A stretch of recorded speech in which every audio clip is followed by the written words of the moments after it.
Welcome to the Stuff and Things Podcast, your home for all stuff related to your favorite things in entertainment. Now, here are your hosts.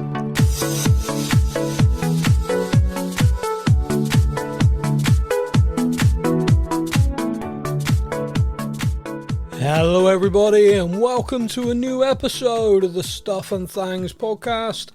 I am Sam, talking to you today about Andor from the Star Wars universe.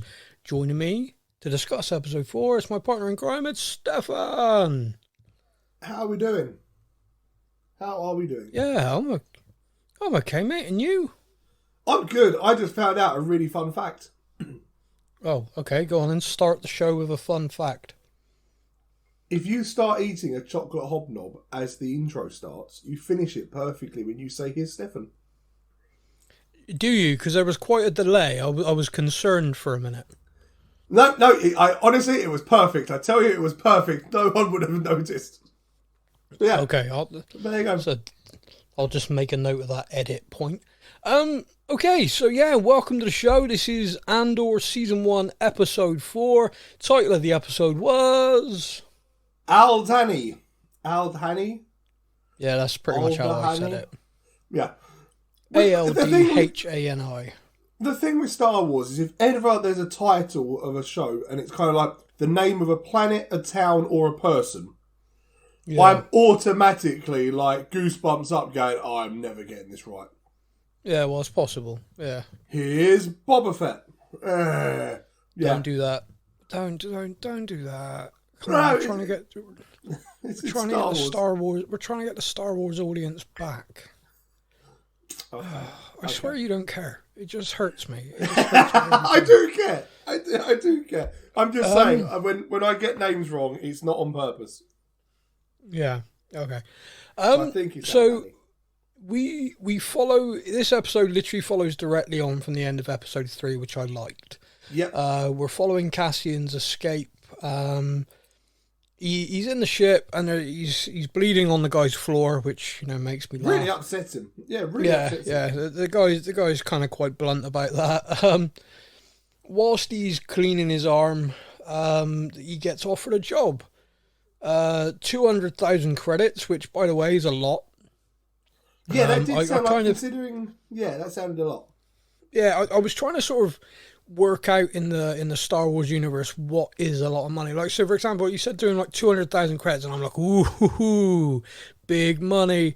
But then I thought, what if 200,000 credits buys you a Mars bar? I don't know what the currency rate is. Yeah, which a Falcon is like 7.5 million or something.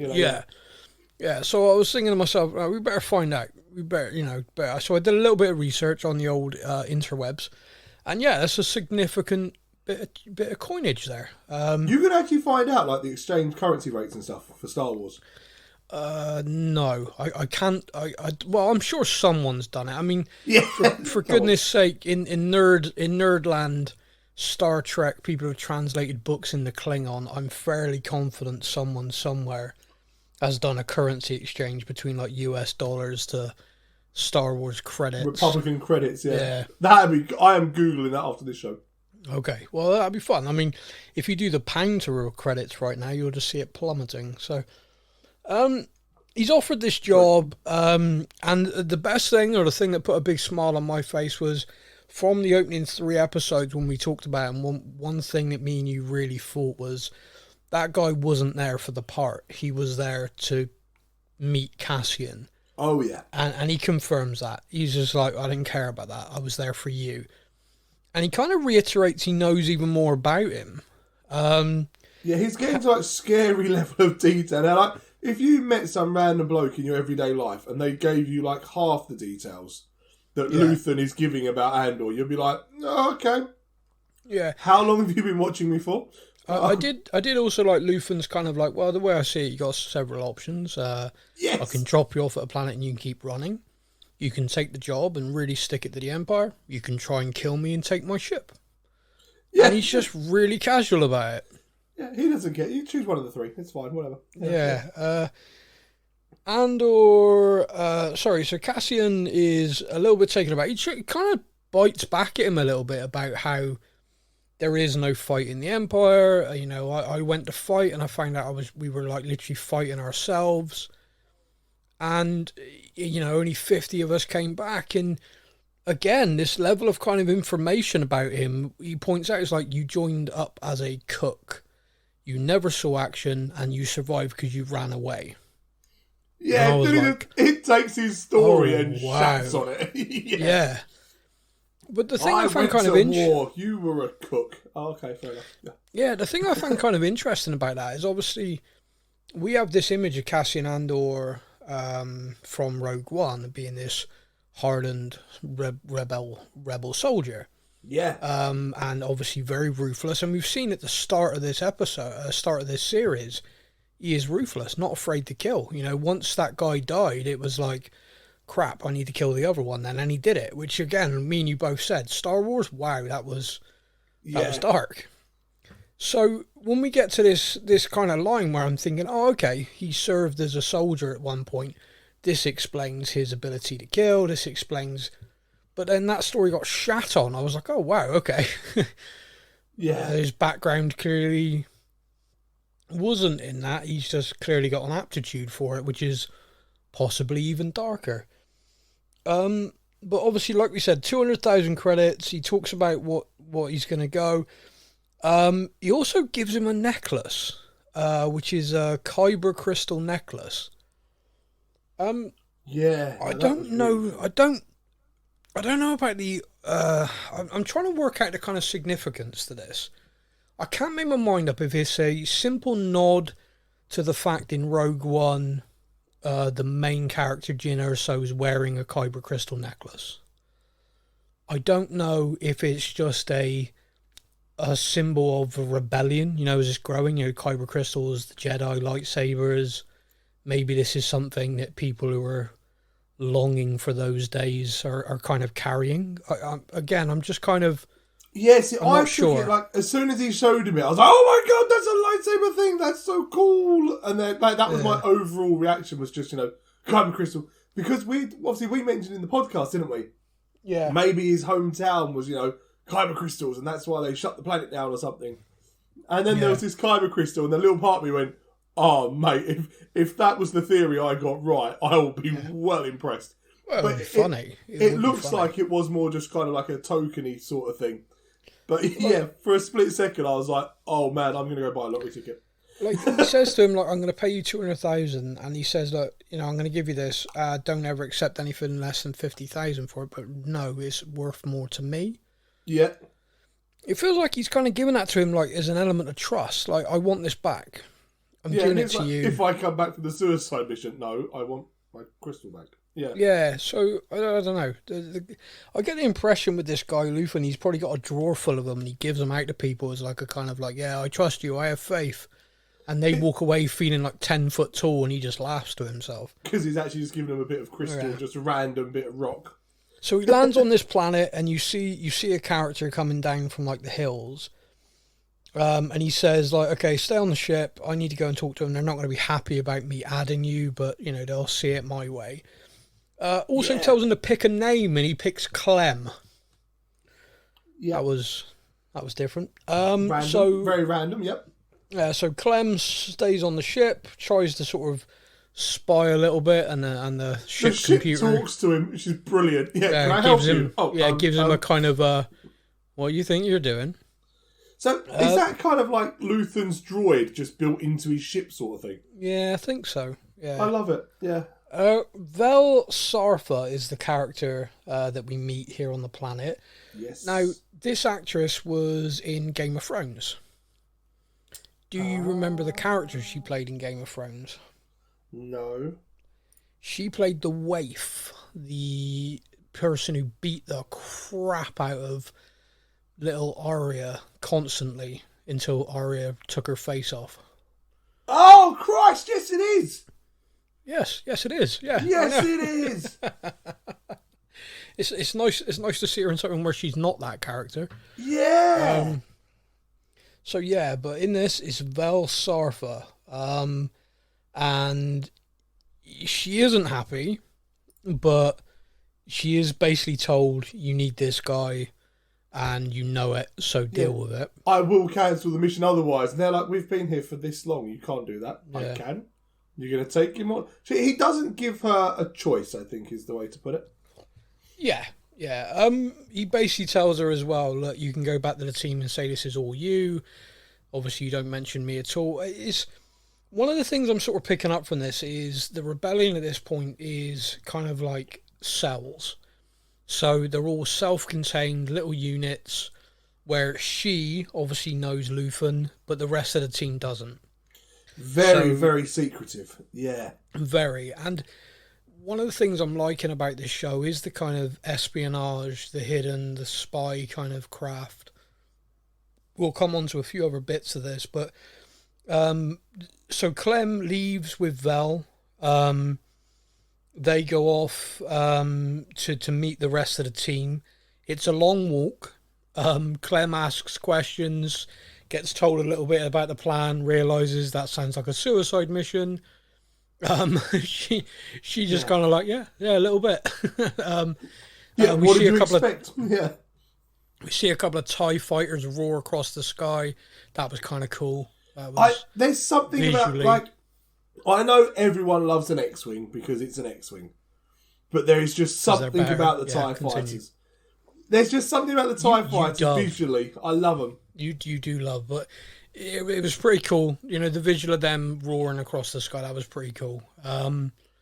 So they make it back on this hike. And again, we established that she's doing this walk, and it's a long walk to where he landed the ship. All of this is just to be completely cloak and dagger.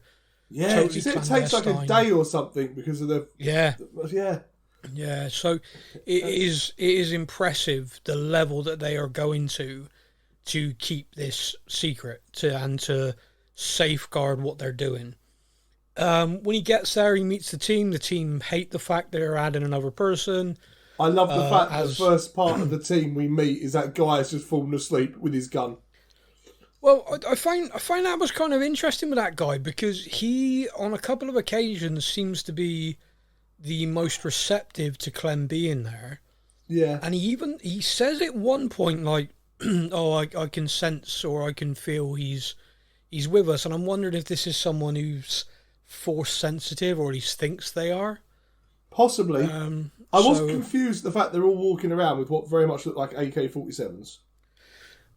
See, now that's been a major criticism. I was a bit like a lot of the Star Wars guns and stuff have been, it's a pistol, but it looks kind of futuristic and cool. Or even like the Stormtrooper guns and stuff, the blasters and all that, they look kind of, they've made them look sci-fi. These all just look like bog standard guerrilla rebel AK-47s. And I was a bit like, they did. It didn't take me out or anything. It didn't take me out or anything like that. It was just a bit of a, why do they have AK-47? Okay, fair enough. Okay. Well, it's an interesting point that a lot of people picked up on in the trailer. And so there's been a lot of discussion about it. And the general kind of reply is, if you look at the weaponry across all of Star Wars, not focusing on main characters, you will actually find a lot of the resemblance to actual weaponry. So basically, like you'll see within the Rebellion, if you go back, watch the original trilogy, the weapons that are being carried around and stuff like that, they do mirror. Because what they tried to do is to say, like, look, if you're the Empire and you can afford state-of-the-art equipment, the blasters and stuff, you will equip all your soldiers with this state-of-the-art weapon, and they're all uniform, they're all identical. Whereas the Rebellion, you're going to be using the stuff that was, Clone Wars era, you know what I mean? You're using the stuff that's kind of knocked off, the cheaper version, the stuff that's 40, 50 years old. So what they've done is they've tried to mirror, and like you said, the kind of modern day guerrilla warfare. If you watch a film of a conflict in modern era and you see USA troops landing, they're all in all the amazing equipment under the sun, and whoever they're fighting are carrying AKs. Yeah, that's then that's why it triggers that in your mind, and they've done it deliberately to try and trigger that thought process. Sadly, a lot of people criticised it, saying, "Well, it just looks like AK-47s," and it took me out. But I can understand their thinking. The thought process, which apparently, again, go back to the original trilogy, is the same. The thought process is to give you that visual ident of, oh, they're clearly the rebels. They're carrying the crappy kind of guns, if that makes sense. Yeah, it makes sense. It does make sense. Give him that. So he does meet a medic, tries to help him with his arm, says to him, like, we're preserving pain meds, and you can see that hurt. Yep. And he's there. We also meet a member of the team who's part of the Imperial garrison. He's probably the one who's least happy about Clem being added. Yeah. And they talk through their plan. What do you think about the plan? I mean, it does kind of definitely sound like a suicide mission. Yeah. Like, it basically all hinges on once every 3 years? Once every 3 years, there's like a meteor shower that we can use as cover, but we need to get in and out before and during that happens. Yeah. Otherwise, we're just going to get shot out the sky. Literally sitting I'm ducks. kind of like, you're like, okay, so now, just, let's say, joking around, real lifey sort of thing here. Yeah. So, for the only time in my entire lifetime, the other night, Jupiter was available to be seen with all of its moons from the UK. And the whole of the UK was absolutely psyched for this. I had my telescope out, set up, everything was ready to go. Yeah. And it was cloudy and rained all night. Yep. And that was just annoying because I didn't get to see the moons of Jupiter. Yep. This is like they're going on, their life or death situation on hoping that this meteor shower that happens every 3 years happens at exactly the right time.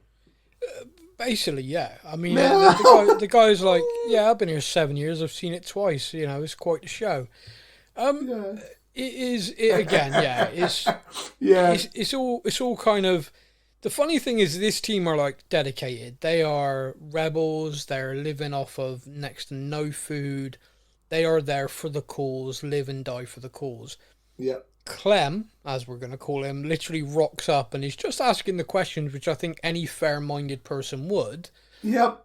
And is just like highlighting these massive kind of areas of concern. Like, just to clarify, when we were walking here, I saw a couple of TIE fighters. I ain't outrunning them in that. It's like they will literally vaporize us. Yeah. And, if this meteor shower was to start 30 seconds later than you think. Yeah, exactly. Yeah, just any kind of part of this plan. I mean, I personally love the plan. I think it sounds the plan is the plan. Ballsy. We can, I'm all for it. It's kind of funny. Like you watch. I played a lot of the kind of Star Wars video games. Yes. And I kind of look at this, and it makes me think of like a mission in one of those games. Like, okay, we're gonna do this. We're gonna knock off an Imperial payroll, and I'm like, yeah. Yeah, we are. Let's do it. Like, yeah. Any game where I can fly an X-wing, man. Okay, so that's kind of. I mean, I wouldn't say they've overly accepted him being there. They've kind of begrudgingly accepted him. Yeah, he appears to be willing to work, which I think's won them over a little bit. There's definitely no open arms and stuff yet. Like, he's there, he's part of the group, but there's no open arms. Like, yeah, welcome. No, if we get out of this alive, we'll think about accepting you. Yeah. Yeah. No, I felt that episodes 1 to 3 kind of gave us a nice intro to the show. I felt episode 4 felt like proper episodic weekly television, where it was like it ended, and I was like, oh damn. Where's it ended as you think to yourself, they're about to go and do the credits, you buggers. I would like the next episode to be this plan. I'd like it to be this mission. Yeah. Because I think the show pacing, it'd just be great for it. An episode where they're sat around practicing, I'd feel like they killed the momentum. But no, I'm with you. I'm hoping that's what they do, because now if they do that, we know, because this is a prequel series, Cassian is okay. We know he makes it to Rogue One. Doesn't make it out of that film, but of course we know he makes it to Rogue One. Yeah. So, knowing that, I'm looking at this team of people. Oh, massively, but I'm okay. I'm all right. It's like I watched the Han Solo film. I know he was going to be okay, but I enjoyed the film. Yeah. So I'm looking at this and I'm thinking to myself, how many of this team are not making this? Yeah. Because I'm just looking at it and I'm like, yeah, I don't know. If 7 feels go like in, this series 7 ain't is going to be coming a out. lot. Yeah. Yeah, it just feels like this show is going to be a lot of death. I could be wrong. And we've said it before, looking at how Andor's character changes, there's going to be a lot of things that are going to happen to him on this road that kind of lead him to be the character that we see in Rogue One. Yeah. I'm wondering, I wonder how many of those is that every time he gets put with a new team and finally, they all accept him, he starts building up that camaraderie with them, and they're all dead. Next team. Yeah. Okay, yeah. Dead. Oh, I've been accepted. Yeah, we're dead. Yeah. Because by the time he's in Rogue One, it's basically him and a droid. Yeah. And he's like, there's a load of soldiers that he works with or he knows, but he basically works with the droid. Yeah. And I do have this kind of thing in my mind of like, I wonder how he ended up like that. Oh, perhaps every person he works with dies. Okay. Quite possibly, There we go. Nice and dark. Andor's going to end up like the Super Trooper. It's fine. Yeah. Moving on to Luthen Rao's story in this episode. He drops Clem off and then he heads to Coruscant. By the way, love seeing Coruscant again. Yes. Now, when he's getting ready to land, this to me is like one of the most fascinating scenes in the episode. He goes and gets changed, and this isn't just like a change of clothes. He changes. He does his jewelry. He puts a wig on. But then you see him standing there practicing facial expression like he's becoming a character. I find that fascinating. Oh, I do. Like the way that it's not just a case of the hair, wig, and everything goes on. It is like his full mannerisms change, his voice change. He really becomes this collector. Yeah, I thought it was incredible because it once again is like, who the hell is this guy? Because all we'd seen as Luthen Rao has just been really hard-nosed badass who's clearly running part of the rebellion.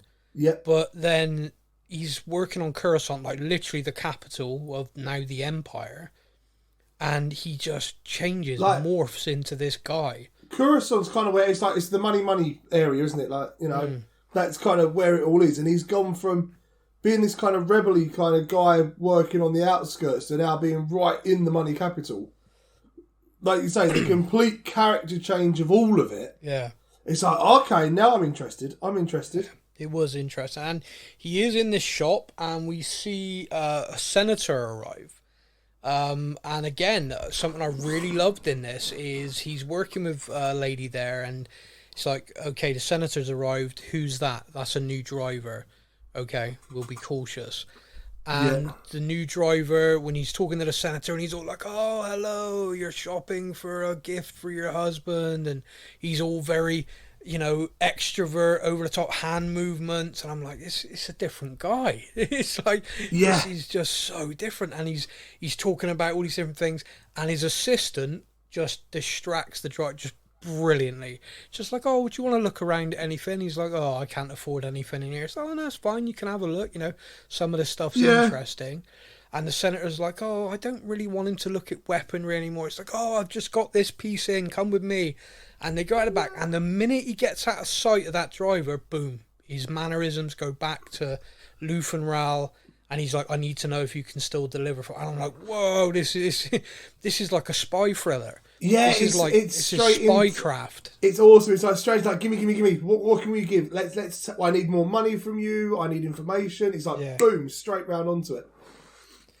Yeah, it was brilliant. I this show is just, it's unexpected to me. I genuinely thought it was just going to be a series teaching us how Cassian went from A to B, literally just following him, and that's all it was. But this show is literally teaching us how the rebellion happened, and I'm loving that. I am, so I was watching it, and as I'm kind of watching all this stuff happen, like in Luthen's shop, for example, And I'm watching it all happen. And like you say, like I'm watching the kind of spy thriller behind it. And knowing me and then kind of like knowing you, what you like and stuff like that as well, I know that you're watching this and I'm like, oh, Sam is going to be so into this. Like, he is going to be so... The fact that like I say, the character changed from what we've seen with Andor to what we saw in the shop front to then what we see out the back. Yeah. And then he walks back round and it's kind of like... He's just... straight back into that character of the shopkeeper again with his very kind of, oh, but I understand that I can trust you to, you know, if you ever change your mind, just bring it back and don't do anything stupid sort of thing. Yeah, he delivers a line in character as the shopkeeper, but answering her question that she asked of him at the back.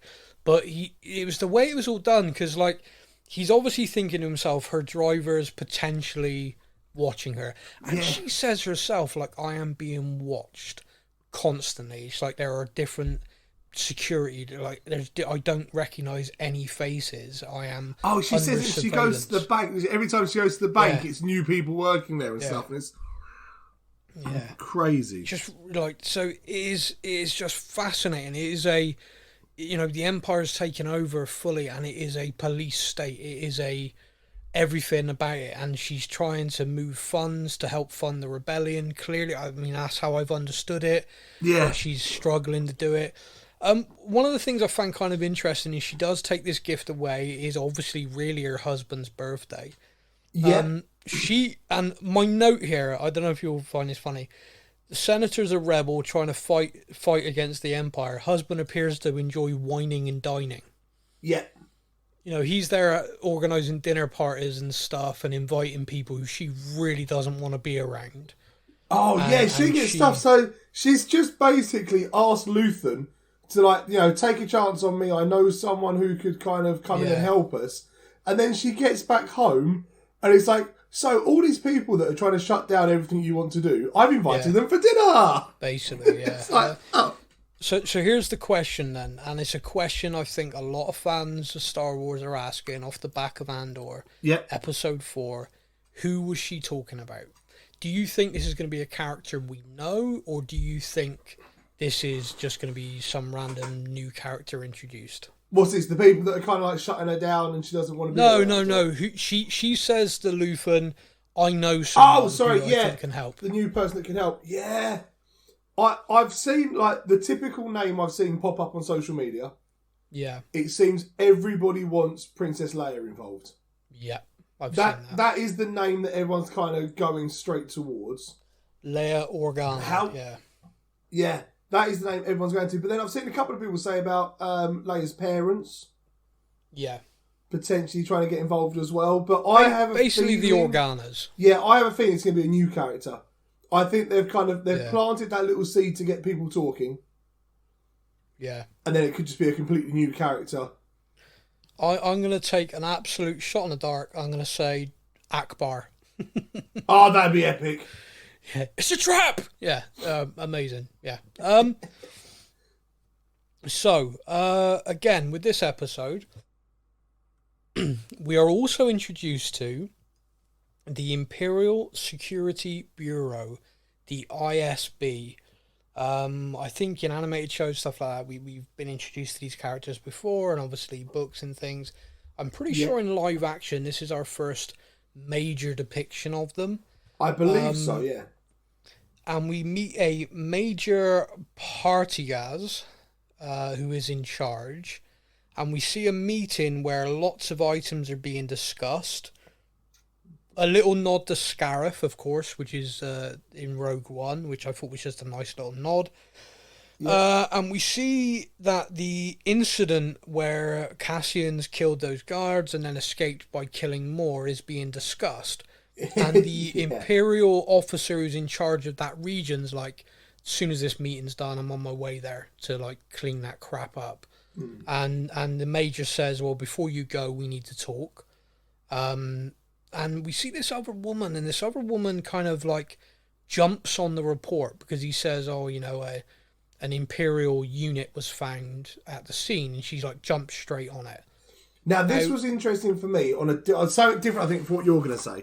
Okay, bring it. When we first meet, so this is Dedra Miro, I believe. I will take your word for it, brother. Dedra Miro. Yeah. When we first see her, we see her kind of walking into the building. We're kind of following her character.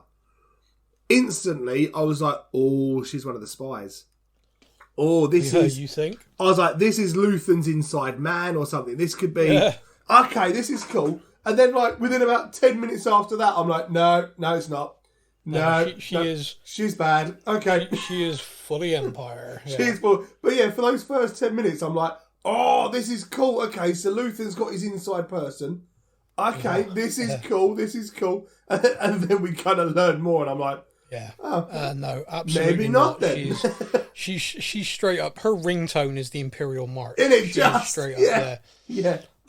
No, she is basically like she is ahead of the shipyards where one of these was stolen, and she has a line where she basically says she feels that there is an organized rebellion because she is seeing patterns, things being taken, stuff being used, similar tactics. Yeah.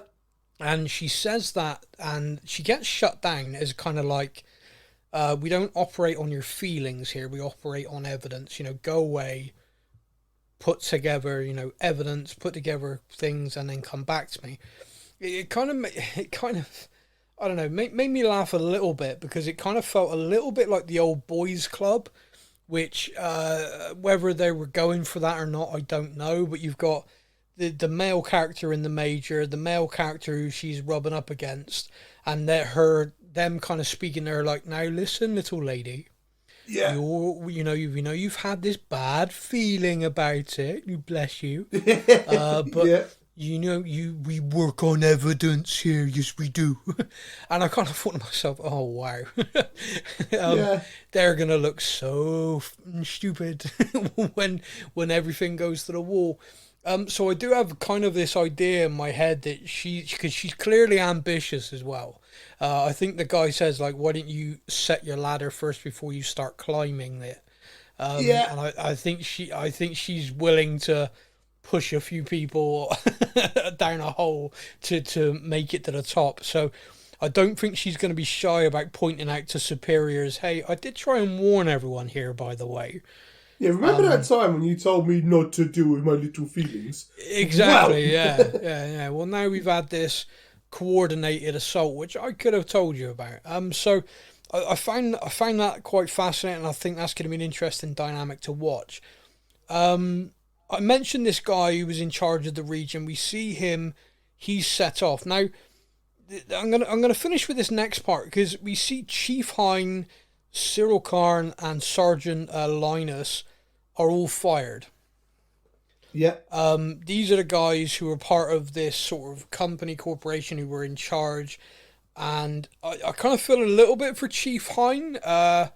He's like, I didn't have anything to do with any of this, but the Imperial officer does kind of point out, yeah, you were trying to ignore it. You were just trying to bury your head in the sand. But in fairness to Chief Hine, I love that. He's like, I wasn't even here. Exactly. Yeah. This is also, he's like, I wasn't even here. Exactly. Yeah. Yeah. So Cyril's basically landed them all in it. Now this guy also, one of the interesting things is he says the Empire will now be in direct control of this sector.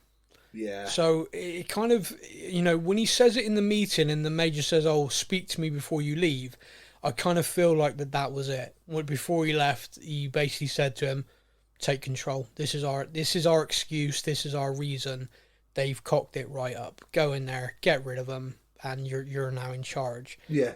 It kind of feels like the Empire wants to have like a firm grip on all of these systems, but they're kind of allowing regional, local people to stay in charge under their boots as long as they do exactly as they're told. And the minute they step away from that or there's a problem, they go, look, you're not doing a good job. We'll take over from here. That's kind of how it feels at the moment. But one of the things I find interesting about this is we kind of follow Cyril home. And I cannot for the life of me work out why we're following this character. No, like I love the fact he got home. Mum! Slap, hug. Yeah. Oh, okay, yeah. Okay. No, but what is this character building towards? I'm fascinated by this because to me, in my mind, I've got two two possible things here. One, he's going to enlist like in the Empire now, like, you know, he wants to be a stormtrooper or something, and we're going to follow this guy, you know, very anti. He's going to be, you know, or we're going to see him give evidence to the ISB about Cassie. Do you know what I mean? We're not done with him. Yeah. But the fact we followed him home and had that scene with his mum slapping him in the face, why would she slap him? Maybe because she doesn't agree with the Empire, doesn't agree with the job he's been doing. You know, he left to go off and work for people under the Empire's boot. Maybe she wasn't happy about that. You know, pleased to see her son again, but, you know, how dare you wear that uniform? Slap. Yeah, it's like, for me, I've got, like I say, he's going to go one of two ways. He's either going to go full Imperial Empire and work his way, like, go behind the scenes, work it all out, and then kind of present to them, look, I've done your work for you, aren't I amazing? Yeah. Or he's going to go completely 180, and this is the new rebel guy that's going to be one of the top rebels. Because he's now middle fingers to the Empire, like, screw you. That was kind of where my head was as well. Yeah. I was like, it's going to be interesting. There's no other reason to still be following him. No, and that was the thing that was the end, like the end of the episode, and I was kind of making a few notes, and I was like, there has to be a reason for that scene, because if we get to the end of this season and that was it, then I'm going to be thinking they really didn't need to put that scene in. No, because like we've got Sergeant Linus Musk, the Scottish guy. He got fired off. He's gone. Yep. He's gone now. He's gone. We've got Chief Hine. He was sacked. Yep. He's gone. Yep. No need to follow him. Cyril gets fired, and he's like, let's watch him travel home to mummy. And it's like, why? Yeah. So there's something there. We will find out. But mate, that was all my notes from this episode. Did you have anything else you feel like we missed? No, I think that's all good actually. I think we're all good. Okay. I want to say a massive thank you as always to everybody for listening and getting in touch. Something that we've talked about on a few shows now, and we're posting it on our social media on a regular basis. We now have a Discord server. Discord server, being an old man that I am, is basically a bit like a chat room. You can go on, you can comment on the different threads that we have there on all the different shows that we're discussing. We also just have a general thread just for chat. We also have a general thread for upcoming stuff. So shows we're looking forward to. I think one person has already sort of started to put suggestions in there, like, hey, you should cover this show. Yeah, but this ain't Burger King. You get what we want to do, not what you want. Also, for anyone who comments, when's this show coming out? Will it be done by this time? Because I want no, not going to happen. Do you know, I Saturday morning came round and I was like, no, sod that person. They're not having it today. They got to wait. Sorry, Lucy. So yeah, I'm not. Was that who it was? Was it Lucy? Lucky Lucy. Yeah. Lucky Lucy was very unlucky because she didn't get the podcast not so lucky now to listen to. Yeah. Imagine making your name Lucky Lucy. Oh, anyway, look, big thank you to everyone who's already joined us on there. There's a nice little community growing, so if you're interested, you can download the app from Apple Store, Google, wherever you know your smartphone apps from. It takes a couple of minutes. Yep. You set up an account. You can either use a phone number or an email address. It's very quick, quick authorization. Profiles as quick as setting up a picture, whether you want to do it as you or you know, a favorite character from the show you enjoy talking about. That's completely on you. Create your username and boom, you're there.